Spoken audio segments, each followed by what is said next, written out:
Des collaborateurs d'une organisation non gouvernementale américaine qui livre de la nourriture dans la bande de Gaza ont été tués dans une frappe israélienne lundi. Il s'agit de l'ONG World Central Kitchen qui précise que le convoi est composé de 2 voitures blindées portant son logo.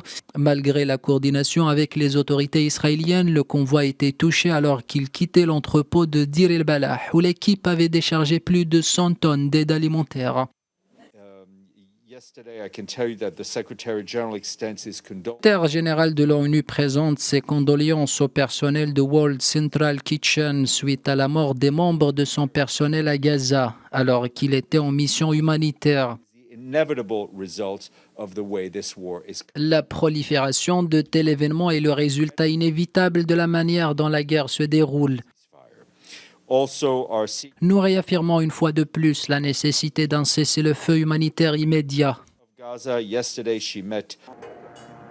Les victimes étaient originaires d'Australie, de Pologne et du Royaume-Uni, un citoyen ayant la double nationalité américaine et canadienne et une personne palestinienne selon l'ONG. En plus de l'ONU, plusieurs pays et organisations ont condamné ce raid. Certains, comme les États-Unis, demandent des explications à Israël. Good afternoon, everybody.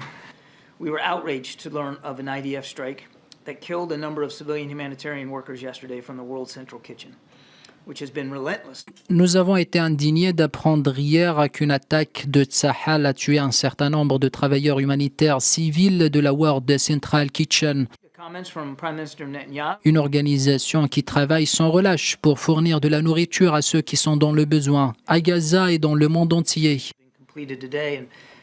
Nous adressons nos plus sincères condoléances à leurs familles et à leurs proches. Nous avons pris connaissance de l'achèvement d'une enquête préliminaire. Nous espérons qu'une enquête plus large sera menée d'une manière rapide et complète. Depuis le début de la guerre, World Central Kitchen a participé aux opérations humanitaires, notamment en fournissant des repas dans le territoire palestinien, où la majorité des quelques 2,4 millions d'habitants sont menacés de famine selon l'ONU. L'organisation humanitaire a aidé à l'envoi d'un premier bateau d'aide de Chypre vers Gaza, mi-mars.